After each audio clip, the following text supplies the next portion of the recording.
अस्सलाम वालेकुम, welcome to my YouTube channel. उम्मीद है कि आप सब लोग ठीक ठाक होंगे। आज की इस वीडियो में हम लोग स्टडी करेंगे आईटी 430 ई कॉमर्स को। आज की इस वीडियो में हम लोग आईटी 430 की प्रिपरेशन करेंगे मिड टर्म के हवाले से। आगे बढ़ने से पहले अगर अभी तक आप लोगों ने मेरे चैनल को सब्सक्राइब नहीं किया तो चैनल को सब्सक्राइब कर दें।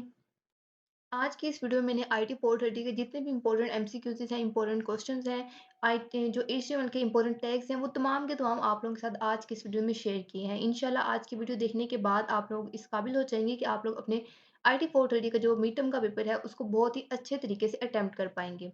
तो चलिए अपने एमसीक्यूज की तरफ बढ़ते हैं। सबसे जो पहला क्वेश्चन आप लोगों के यहाँ पे है वो है, what is the correct HTML tag for inserting a line break. कि आपने बताना है करेक्ट एचटीएमएल टैग कौन सा है for inserting a line break. कि एचटीएमएल के अंदर एचटीएमएल लैंग्वेज जो है, कोड प्रोग्रामिंग लैंग्वेज जो है, उसके अंदर जो हम लोगों ने लाइन ब्रेक करनी होती है ना, कोई भी आप लोगों के पास एक स्टेटमेंट है या एक पैराग्राफ है, उसमें हमें लाइन ब्रेक करनी है, तो आप लोग कौन सा टैग यूज करेंगे? तो ब्रेक का टैग यूज़ करेंगे हम लोग, ये बीआर का टैग, ये जो आप लोगों के सामने शो हो रहा है ना, हम ये वाला ब्रेक टैग यूज़ करेंगे। तो ये क्या करता है, प्रोवाइड करता है, is used to provide a line break. ये टैग हमें लाइन ब्रेक करवाता है। और इसके अलावा तो कुछ और हेडिंग्स भी हैं नीचे, और टैग्स भी हैं, आप वो भी देख लेंगे। ये भी आप लोगों से पूछे जा सकते हैं। अगर आपसे H1 पूछा जाए तो आपने बताना है कि प्रोवाइड हेडिंग टैग्स, ये हमें हेडिंग टैग्स देता है।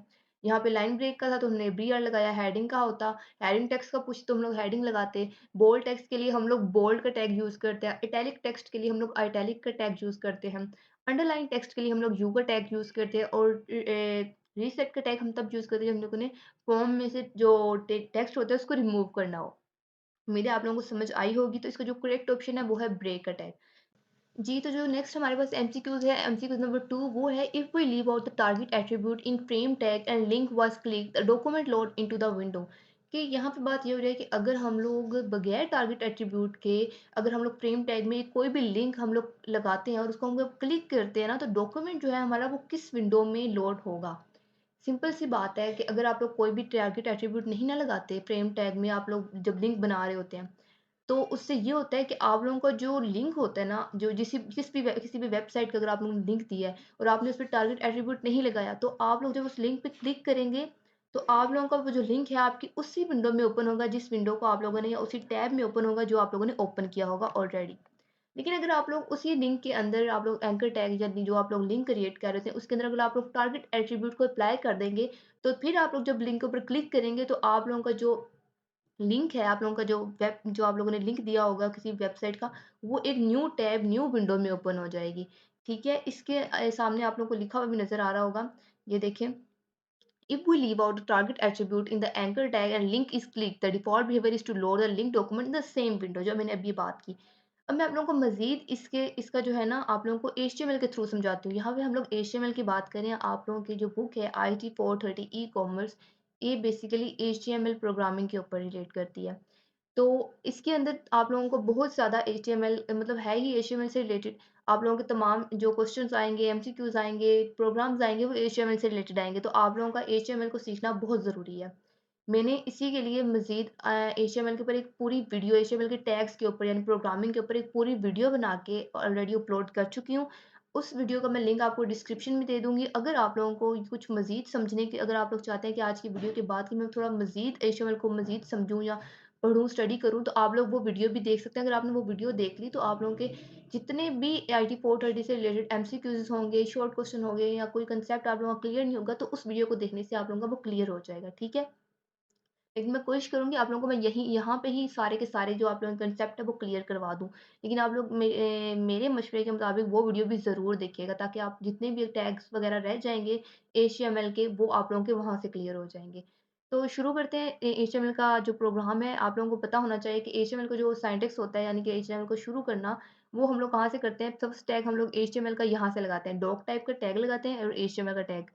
सेकंड जो टैग हम लोग ने लगाना होता है वो होता है एचटीएमएल का टैग। थर्ड टैग हमने क्या लगाना होता है, हेड का। और इतना तो आपको पता होगा कि एचटीएमएल के जो टैग होते हैं वो इस तरह से लगाए जाते हैं। और हेड के अंदर फिर हम लोग टाइटल का टैग लगाते हैं। टाइटल में आप लोग जो भी आपकी वेबसाइट का टाइटल होता है आपने वो लगा देना होता है। इधर हम लोग बेसिकली लिंक की बात करते थे इस एमसीक्यू में, तो मैंने इसका टाइटल लिंक एग्जाम्पल लगा दिया। फिर हम लोग हेड को क्लोज करेंगे। हमेशा टाइटल आप लोगों ने हेड के सेंटर में लिखना है। फिर हम लोग क्या करेंगे, फिर हम लोग बॉडी स्टार्ट करेंगे, फिर हम बाकी जितना भी हमारा काम होगा वो हम बॉडी के अंदर करेंगे। ऊपर हेड तक आप लोगों का जो काम है वो हर आपके प्रोग्राम में होगा, हर जो भी हम आगे मज़ीद पढ़ेंगे, हेड तक आप लोगों का काम सेम रहेगा, बॉडी के अंदर हमारा काम मेन होगा। बॉडी में हम लोगों ने एक पैराग्राफ लगा दिया, क्लिक द लिंक बिलो। कि आप लोगों को ना मैं ना ऐसे करती हूँ, ये एडिटर पर लेकर चलती हूँ और आप लोगों को एडिटर पर चल के समझाती हूँ कि असल में यहाँ पर हम लोग बात कर क्या रहे हैं। वैसे तो आप लोग इसको नोटपैड प्लस प्लस पे भी कर सकते हैं, विजुअल पे भी कर सकते हैं। इसके अलावा आप लोग इसको मेरे यहाँ पे एक ऑनलाइन वेबसाइट है W3 स्कूल, मैं उनका जो ऑनलाइन एडिटर है मैं यहाँ पे वो यूज़ कर रही हूँ। आप लोग वो भी यूज़ कर सकते हैं, मैं वो इसलिए यूज़ कर रही हूँ ताकि आप लोगों को बड़ा समझने में ना थोड़ी आसानी हो जाए।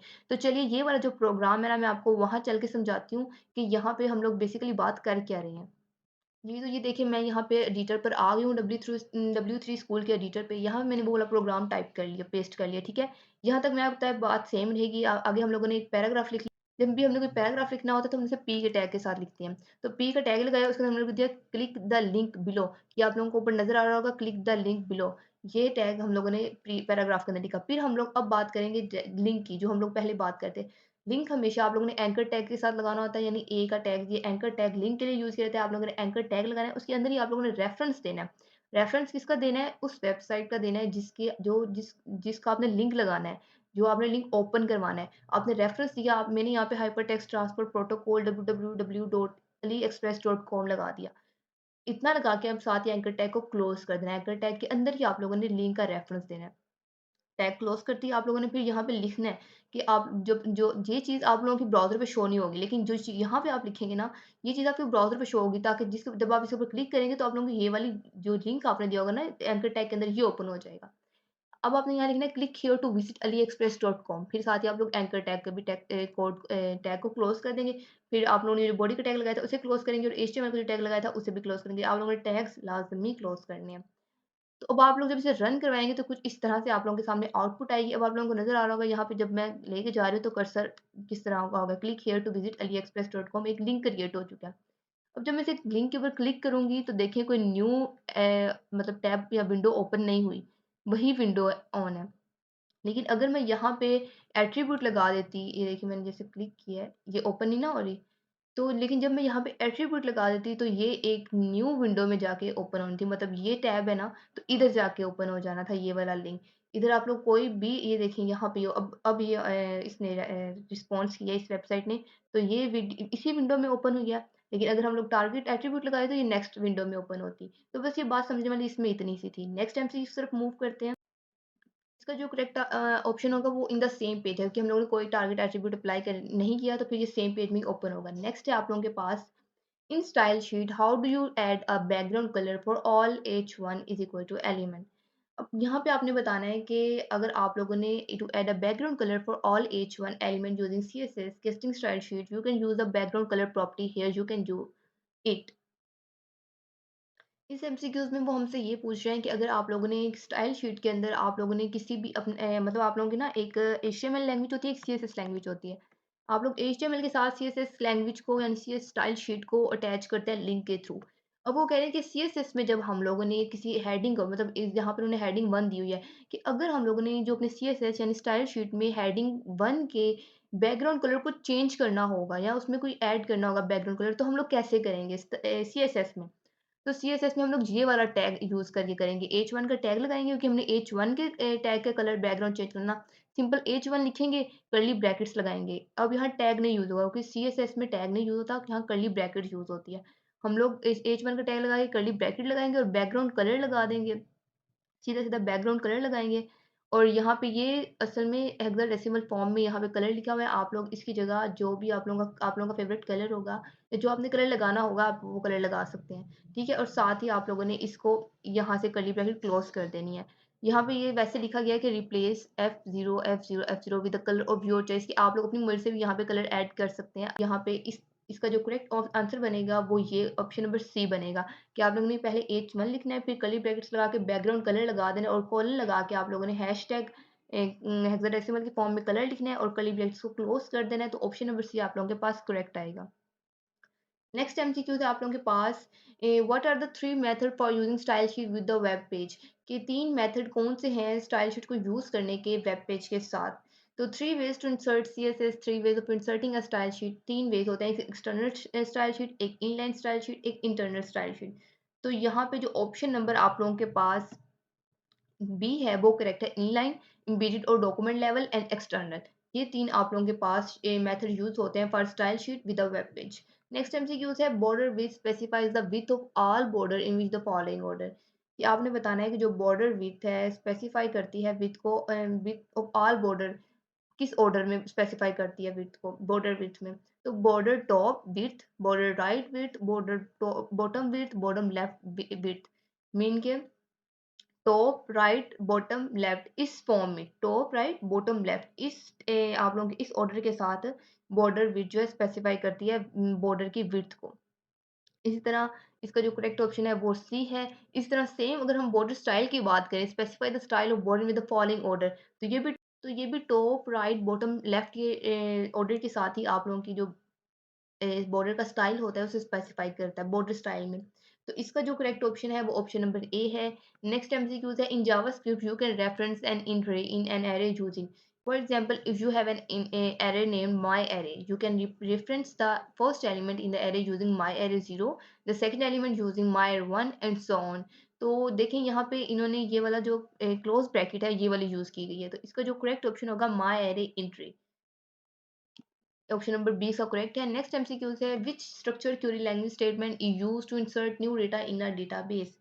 आपने बताना है कि स्ट्रक्चर क्वेरी लैंग्वेज स्टेटमेंट में कौन सा जो किसको हम लोग डेटाबेस में न्यू डेटा इंसर्ट करने के लिए यूज करते हैं।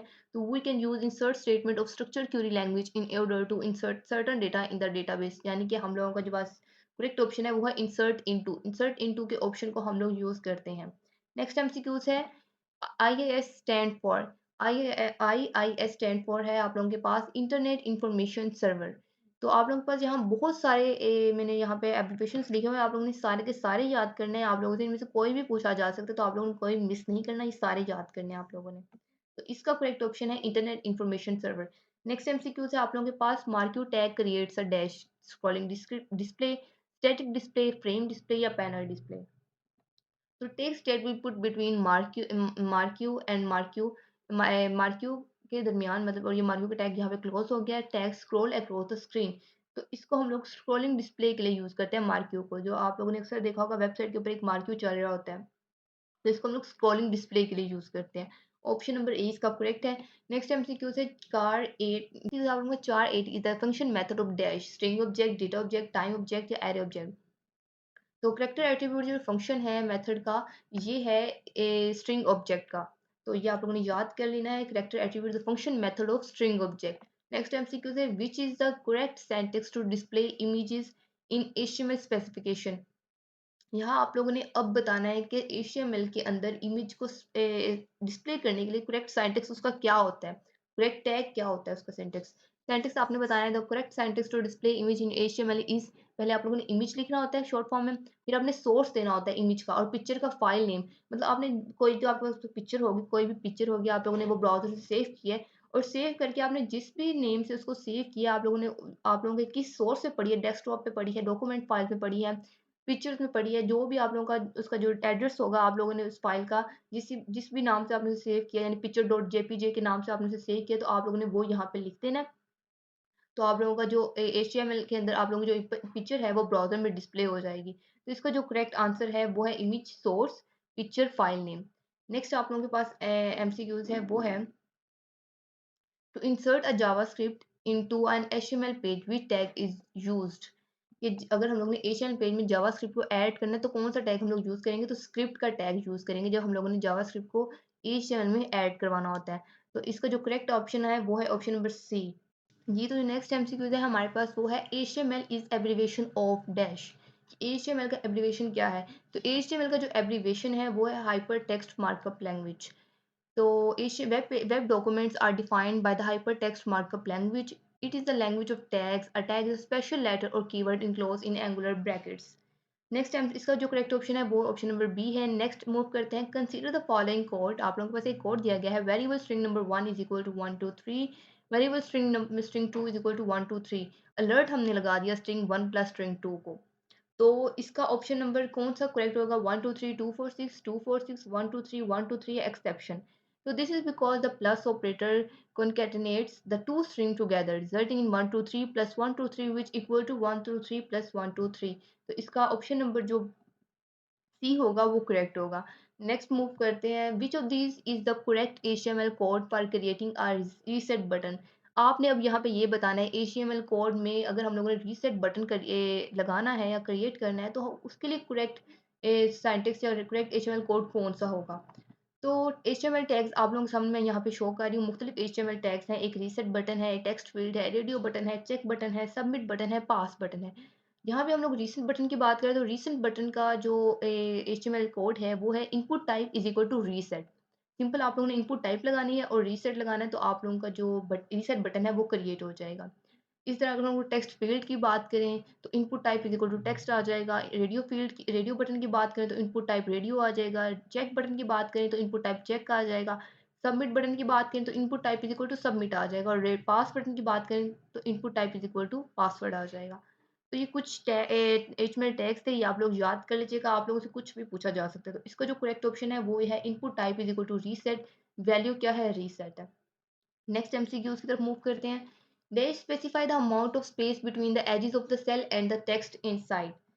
तो सेल पैडिंग जो है is used for formatting purpose which is used to specify the space needed between the edges of the cell and also in the cell content. तो correct option इसका ऑप्शन नंबर सी है, cell padding. Next MCQ है आप लोगों के पास, dash divides large network in small logical segments called subnet on basis of IP address. So the process of dividing a large network into smaller logical segment based on IP addresses is called subnetting. तो option number C आप लोगों के पास इसका पास correct answer है। Next MCQ है, ASP server script are surrounded by which delimiter delimiters. तो ASP server script are typically surrounded by, ये जो आप लोगों के पास परसेंटेज का टैग आप लोगों को शो हो रहा है, इस डेलीमीटर्स, ये वाला डेलीमीटर्स है। These delimiter indicate the beginning and the end of ASP code block with in an HTML document. For example आप लोगों ने जब भी आप लोगों ने अपने HTML कोड में ASP कोड टाइप करना है तो उससे पहले आप लोगों को ये डेलीमीटर्स लगाने पड़ते हैं जो परसेंटेज में आप लोगों को नजर आ रहे होंगे। इस डेलीमीटर के अंदर ही आप लोग अपना HTML का कोड लिखेंगे। In this example, the ASP code block is delimited by percentage tag and it output hello world using the response write method. तो ऑप्शन नंबर जो इसका आप लोगों का बी है वो करेक्ट है। नेक्स्ट एमसीक्यूज है, an array in JavaScript language is. तो in JavaScript, array are a special type of object. While they are primarily used to store ordered collection of data, they are also have properties and methods like any other objects in JavaScript. तो जो JavaScript में है, array is a special type of object है। तो an array इसका जो option number B होगा वो आप लोगों के पास करेक्ट होगा। नेक्स्ट एमसीक्यू है, नेटवर्क एड्रेसेस 128 से 191 तक, 198 128 से 191 की रेंज तक जो बिलोंग करता है वो किस एक क्लास नेटवर्क से बिलोंग करता है। तो आप लोगों के सामने ये कुछ क्लासेस आप लोगों के सामने दिखाई गई हैं, A B C D E, और इनकी आप लोगों को range first octet decimal range भी दिखाई गई है। तो यहाँ पे 128 से 191 की बात हो रही, तो यहाँ पे करेक्ट ऑप्शन बी होगा। आप लोगों से इसमें से कुछ भी पूछा जा सकता है तो आप लोगों ने याद कर लेना है ये सारी रेंजेस। तो यहाँ पे ऑप्शन नंबर बी का करेक्ट होगा, क्लास बी जो इसका है वो सही है।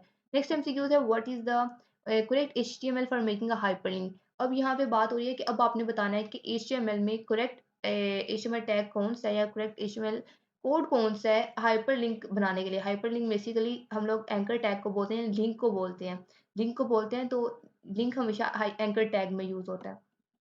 तो एंकर टैग का हम लोगों ने टैग लगाना है, रेफरेंस हमने दे देना है, जिसमें ये पीछे भी आप लोगों को भी दिखाया था कि हम लोग कैसे टैग लगाते हैं, लिंक लगाते हैं। और फिर आप लोगों ने click here to visit example website, कुछ भी आप लोगों ने यहाँ पे कोई भी वेबसाइट लगा देनी है और यहाँ पे उस वेबसाइट का नाम लिख देना है। In this example anchor tag जो ए टैग है ये इज एंकर एलिमेंट। रेफरेंस जो यहाँ पे है is attribute specifying the URL the destination the hyperlink points to. और http hypertext www.example.com ये यूआरएल है, is the URL, और click here to visit example website is the text displayed as the hyperlink। तो ये जो था लिखा हुआ click here to visit example website, ये आप लोगों को ब्राउजर में शो होगा जो कि हाइपरलिंक के तौर पे शो होगा, जिस पे आप क्लिक करेंगे तो एक लिंक ओपन हो जाएगा उस वेबसाइट का आप लोगों ने लिंक दिया होगा एंकर टैग में। तो the correct HTML for making a hyperlink is a का एंकर टैग, रेफरेंस आपने यूआरएल यानी यहाँ पे ये जो हाइपरटेक्स्ट www.example.com यूआरएल दिया ना, एड्रेस दिया है, तो यूआरएल अगर लिंक का टेक्स्ट लिख देना, जो आपने यहाँ लिंक दिया होगा उसका टेक्स्ट लिख देना है और एंकर टैग को आपने क्लोज कर देना है। तो इसका जो करेक्ट ऑप्शन आएगा वो आएगा आप लोगों के पास A reference hyper text www। यहाँ पे मैंने W3 स्कूल का ही दे दिया, www.w3school.com, W3 school at the, और आप लोगों ने एंकर टैग को क्लोज कर देना है। उम्मीद है आप लोगों को इसकी भी समझ आई होगी। जो नेक्स्ट एमसीक्यू है हमारे पास है वो है what does mean by not equal comparison operator. तो इसका क्या मकसद है? तो कंपैरिजन ऑपरेटर्स मैंने आप लोगों के सामने कुछ लिखे हुए हैं और आप लोगों ने ये याद करने हैं। आप लोगों से कुछ भी पूछा जा सकता है। यहाँ पे नॉट इक्वल कंपैरिजन पूछा गया था, तो इसका जो करेक्ट ऑप्शन है वो है नॉट इक्वल। ये आप लोगों का ऑप्शन नंबर जो ए है ना, ऑप्शन नंबर सॉरी डी, वो आप लोगों के पास करेक्ट है, नॉट इक्वल। तो आप लोगों ने इसको याद कर लेना है। यहाँ जितने भी ऑपरेटर्स हैं, इक्वल के, स्ट्रिक्ट इक्वल के, नॉट इक्वल के, स्ट्रिक्ट नॉट इक्वल के, greater than, less than, greater than और इक्वल, और लेस देन और इक्वल, तो ये याद कर लेना। इनमें से कुछ भी पूछा जा सकता है आप लोगों से। नेक्स्ट मूव करते हैं। Which one of the following objects properties and function are accessible everywhere. तो the object whose properties and function are accessible everywhere in JavaScript is called global object। तो ऑप्शन नंबर इसका ए आप लोगों के पास correct है। नेक्स्ट एमसीक्यू है which of the following is not true about एप्लेट्स। तो आपने बताना है कि एप्लेट से रिलेटेड कौन सी जो फॉलोइंग स्टेटमेंट दी गई है वो करेक्ट नहीं है। तो special applets tag has been used to make a call for the applet code. देखिए applets are compile Java program, ये भी करेक्ट है। Applet code is send from server to the browser for processing, ये भी ठीक है। Typically, applet may take more spaces on the Windows screen, ये भी ठीक है। Script tag is used to make a call for the applet code, तो ये गलत है क्योंकि applet tag is used to make a call for the applet code, not script tag। तो यहाँ पे आप लोगों के सामने दिखाया भी गया है special applet tag has been used to make a call for the applet tag। तो ऑप्शन नंबर सी इसका करेक्ट है। नेक्स्ट एमसीक्यू है what is the biggest factor slowing down the earth of e-commerce worldwide। So security is the biggest factor slowing down the growth of e-commerce worldwide. For instance, when you enter your credit card number in a text box, it is potentially exposed to millions of people on the internet and can be misused. It is important to know following terms in connected with the security threats over the internet. तो option number जो इसका सी है वो correct है। Next MCQs है if a web server is bombarded with thousands of HTTP requests, that would be example of dash sniffing, password hacking attack, man in the middle attack, या Daniel of service attack. So if a web server is bombarded with thousands of HTTP requests, that would be an example of DDoS, and distributed Daniel of services attack. In a distributed Daniel service attack, attackers attempt to overwhelm a web server network or services with a flood of traffic, making it unavailable or to legitimate user. This flood of requests can come from a large number of compromised devices or computer, forming a botnet, or it may involve other means to generate high volume of traffic। तो इसका जो correct option है वो है denial of service attack. Next आप लोगों के पास एमसीक्यूज है वो है the shape attribute of area tag accept the following value except. ये जो आप लोगों के पास जो शेप्स दी गई हैं, शेप एट्रीब्यूट्स दी गई हैं एरिया की, एरिया टैग की, उसमें से वो तमाम हैं लेकिन एक नहीं है, वो कौन सी नहीं है? तो the shape attribute accept the following value, rectangle define rectangle clickable area, circle define a circular clickable area, और poly define a polygonal any shape with more than 3 sides clickable area. तो ऑप्शन नंबर जो C है, D है, square, ये इसकी type नहीं है। मतलब मतलब कि रेक्टेंगल, सर्कल, पॉलीगोनल, ये तमाम जो हैं एरिया टैग की शेप एट्रीब्यूट्स हैं सिवाय स्क्वायर के। नेक्स्ट एमसीक्यू है आप लोगों के पास what is the correct HTML for referring to an external style sheet. अब आपने बताना है कि एचटीएमएल का कौन सा कोड करेक्ट है जब हमने स्टाइल शीट को रेफर देना होता है। मतलब आपने पीछे आपने बात की थी ना एचटीएमएल की और सीएसएस की, कि जब हम लोग सीएसएस की स्टाइल शीट क्रिएट करते हैं ना, तो हम उसका लिंक जो है एचटीएमएल के अंदर देते हैं ताकि जब हम लोग सीएसएस के अंदर कोई भी स्टाइलिंग करें तो वो डायरेक्टली एचटीएमएल के अंदर हो। तो यहाँ पे हम लोग ने अब वही बताना है कि कौन सा जो है टैग, मतलब एचटीएमएल का टैग करेक्ट है एक्सटर्नल स्टाइल शीटिंग के लिए। यहाँ पे एक प्रोग्राम मैंने आप लोगों के सामने लिख दिया है। आप लोगों ने डॉक टाइप लगाया, एचटीएमएल लगाया, हेड लगाया, टाइटल में आप लोगों ने कुछ भी लिख दिया, माय वेब पेज मैंने लिख दिया, लिंक अब आपने यहाँ से ये लाइन समझने वाली है। तो अब यहाँ पे हम लोग लिंक का टैग लगाएँगे। आप लोगों ने सिंपल आप लोगों ने टैग लगाना है लिंक, और फिर आप लोगों ने लिंक का एट्रीब्यूट है रेल रिलेशन, यहाँ आप लोगों ने स्टाइल शीट लगाना है, और फिर हम लोग टाइप लिखेंगे टेक्स्ट सीएसएस, जो यहाँ पे सिंपल आपने टाइप बतानी है कि टाइप कौन सी है। तो ये टेक्स्ट आप लोगों ने सीएसएस की फाइल आप लोग यहाँ पे यूज़ कर रहे हैं सीएसएस टाइप की, और फिर हम लोग जो थर्ड काम करेंगे वो है रेफरेंस। हम लोग रेफरेंस देंगे कहाँ का, स्टाइल डॉट सीएसएस का। मीन कि आप लोगों ने जो सीएसएस की फाइल है अपनी, आपने जिस भी नाम से सेव की होगी, आप लोगों ने ज़ाहिर सी बात है अगर आप लोगों ने उसको स्टाइल के नाम से सेव किया तो आप लोग उसे स्टाइल डॉट सीएसएस करके, मतलब डॉट सीएसएस की एक्सटेंशन के साथ ही सेव करेंगे। तो यहाँ पे अगर आप लोगों ने एक एग्जाम्पल के तौर पर आप लोगों ने एक सीएसएस की फाइल बनाई है स्टाइल डॉट सीएसएस के नाम से, तो रेफरेंस में आप लोग इस तरह से लिखेंगे उसको। तो ये सिंपल सा काम था। इसको जी, तो इसका जो करेक्ट ऑप्शन हमारे पास आएगा वो ऑप्शन नंबर ए आएगा। उम्मीद है आप लोगों को समझ आ गई होगी। नेक्स्ट मूव करते हैं इन style sheet. How do you change the text colour of an element, कि आपने बताना है कि स्टाइल शीट में यानी सीएसएस में आप लोग टेक्स्ट का जो कलर है वो कैसे चेंज कर सकते हैं। तो in CSS casting style sheet you can change the text colour of an element using the colour property. आप लोग कलर प्रॉपर्टी को यूज़ कर सकते हैं और उससे आप लोग चेंज कर सकते हैं। आप लोगों को यहाँ पे दिखाया भी गया है कि आप लोगों ने कैसे यूज़ करना है। आप लोगों ने एलिमेंट लिखना है, एलिमेंट के अंदर आप लोगों ने कलर लिखना है, मतलब आप इस एमसीक्यूज़ में आपने सिंपल बताना है किसी भी एलिमेंट का अगर आपने टेक्स्ट कलर चेंज करना है। इस एमसीक्यूज़ में आपने सिंपल बताना है कि किसी भी एलिमेंट का अगर आपने टेक्स्ट कलर चेंज करना है स्टाइल शीट में तो वो आप लोग कैसे करेंगे।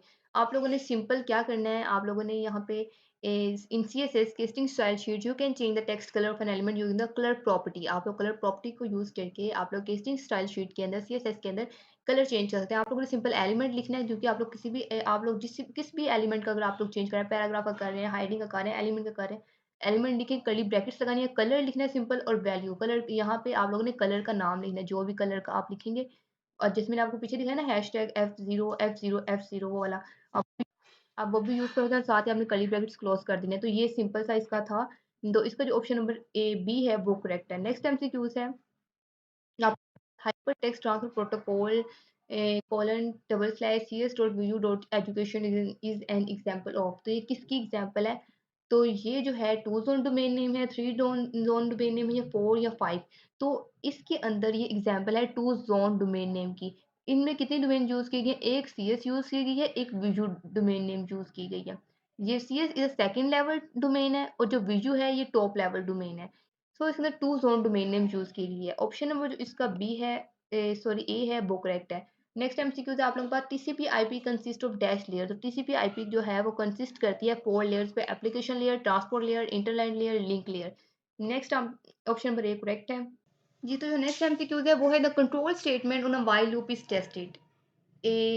ऑप्शन नंबर है before each time through the loop, after each time through the loop, once at the start और वंस एट द एंड। तो इसका जो करेक्ट ऑप्शन आप लोगों के पास आएगा, पहले आप लोग देख लीजिए। The control statement of while loop is tested before each time through the loop.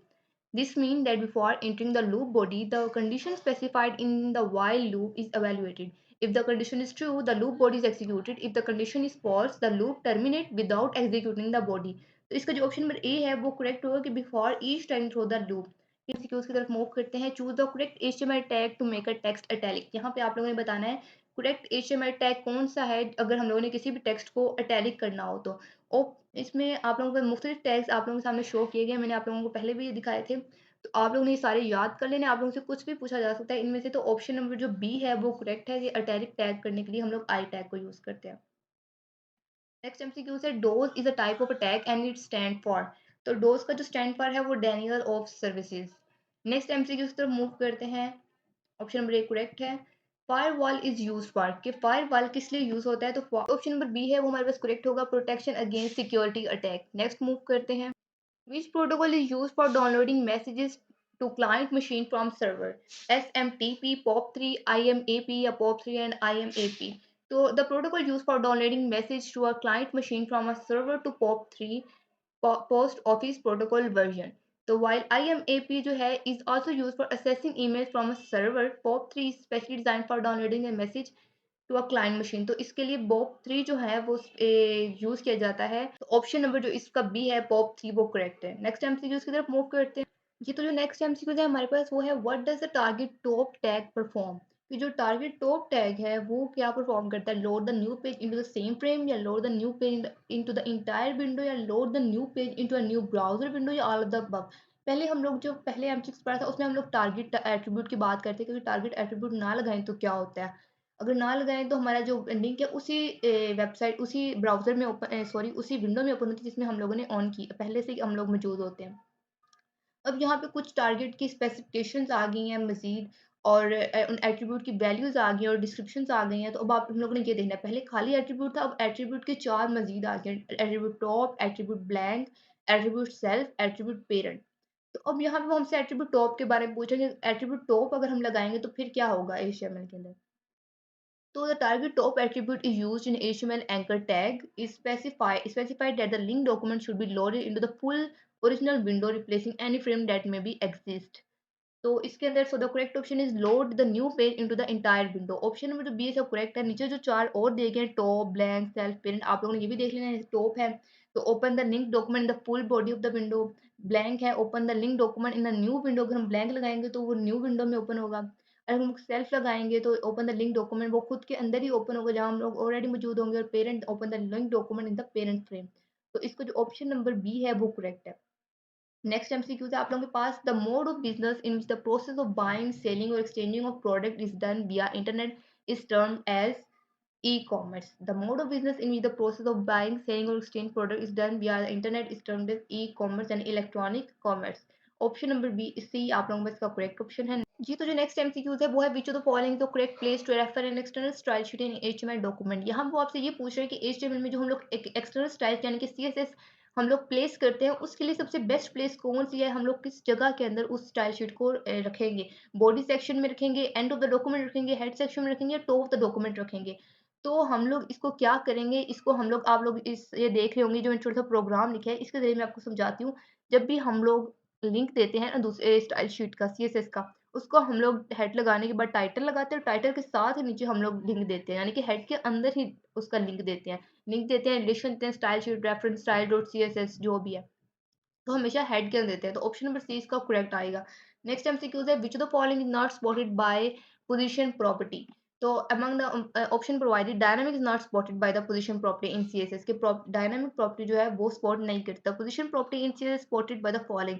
जो पोजीशन प्रॉपर्टी सीएसएस पे स्पॉट करती हैं वो है relative, absolute, static and fixed. तो ऑप्शन नंबर जो डी है यानी डायनामिक वो इसका करेक्ट आंसर है। नेक्स्ट एमसीक्यूज है asymmetric cryptography is also called। तो asymmetric cryptography is also called public key cryptography। Next MCQ की तरफ मूव करते हैं। ऑप्शन नंबर ए इसका करेक्ट है। Which of the following needs human action to execute, virus, bomb, Trojan horse या all of these.